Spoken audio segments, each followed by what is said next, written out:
Welcome back to another episode of C4NPR Chats. You know this gentleman, it's Patrick Johnston. He's the Vice President of Community Investments with the Greater Toledo Community Foundation. Welcome, Patrick. Thanks, Heather. It's good to be back. Yeah, so I hear that there's a new initiative that GTCF is launching. What's the new initiative? Yeah, so this new project is called the Equity and Access Initiative. And as the name implies, the goal here is to identify areas in our community where access continues to be an issue. So as you know, equity and access is a broad topic, reaches out into many different areas. And so for our current work, the foundation has decided to focus on 4 areas, and I'll list those really quickly. The 4 areas are advocacy, employment, economic development, and nonprofit capacity. And like most of our initiatives, we've opened a grant application process to gather project ideas from our local nonprofits, and we will be supporting this particular line of funding for a minimum of 2 years. So as the name initiative implies, it's more than just a single round of grants. This is something we're looking to build over a number of years. So before we go on to the next question, I know people are sitting out there thinking, wow, I want to learn more. And for the first time, we're going to have a 2-part C4NPR chat, and you'll find a link in the box below. Artisha Lawson, the program officer, is going to go through a lot of the details that I know you'll be interested in. But while I have a chance to talk to you, Patrick, why this initiative? So it's a good question, Heather. This initiative is really in line with the foundation's historical grant making. In general, the goal of our initiatives have always been to invest, usually multi-year programs, invest in projects that support vulnerable populations. So I'll go over a little bit of our history. I won't belabor it, but one of our earliest, actually might have been our first initiative, was back in the early 1990s, and we funded the Transportation Assistance Program. And that lifted barriers to low-income students at Toledo Public Schools, allowed them to go on field trips, to some of our local gems. Thousands of kids have gone to the art museum, to the zoo, and to the metro parks, and various other places locally because of that initiative. That was 30 years ago, but our board understands that access and equity persist as challenges in our community. So that's why it really makes sense to continue this type of work. Another good example, as I was thinking about this, is a good example of a really far-reaching initiative that lifted barriers to access to health care. It was one that I know you're familiar with, the Initiative to Improve Birth Outcomes, and that started back in 2006.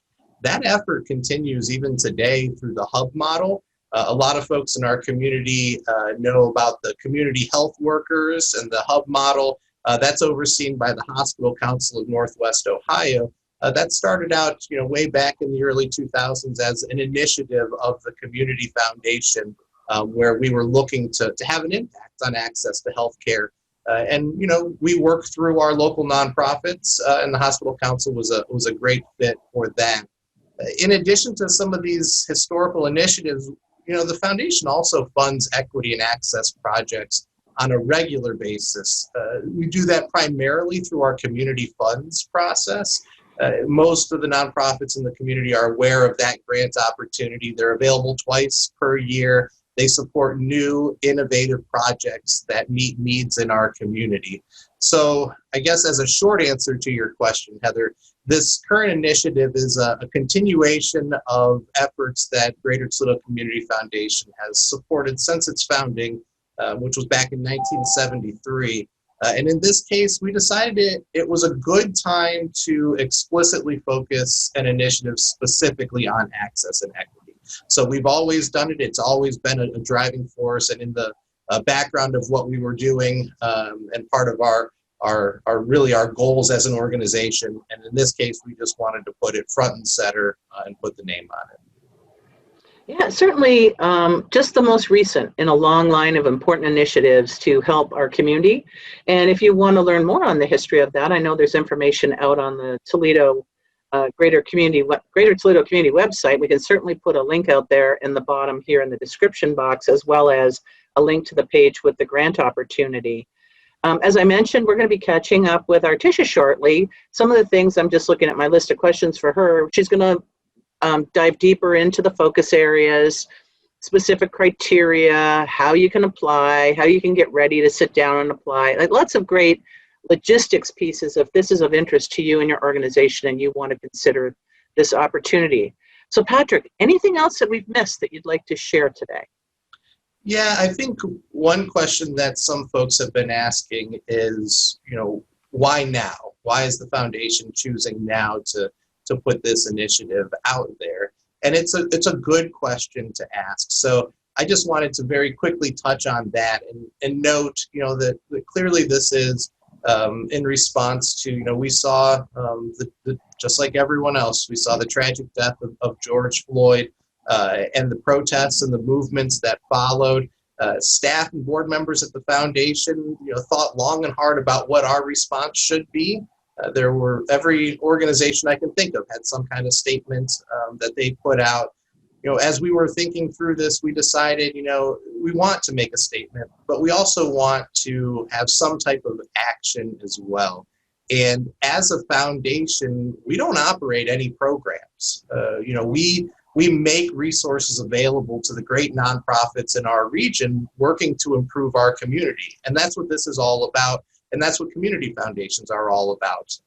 Like I said, we don't do programs. We work through those nonprofits. So as a first step, we supported a new program from the African American Legacy Project that is bringing together law enforcement and community members. That's underway right now, currently working on that right now. And then our board decided, with staff's input that, we should really invest grant dollars into this longer initiative that you and I have discussed today. So this was the place that we could contribute in the way that we can. Like I said, we don't actually go out and carry out programs, and that's really not what we're designed to do.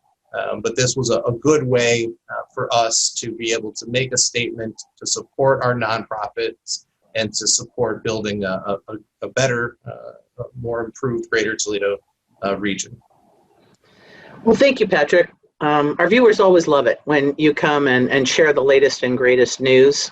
The other thing that I know that we're going to be talking to Artisha about is an upcoming opportunity to convene the community if they have questions. I understand there's an open house in September. Is that right?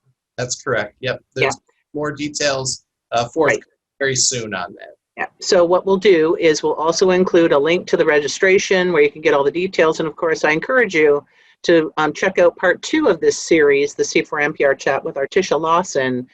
If you are considering applying for this opportunity, you're definitely going to want to hear what she has to say in her chat, and she'll walk you through all the specifics. So thank you for joining us, Patrick, and thank you out there for joining us for another C4NPR chat. We hope we see you again in the future. Thanks so much, Heather.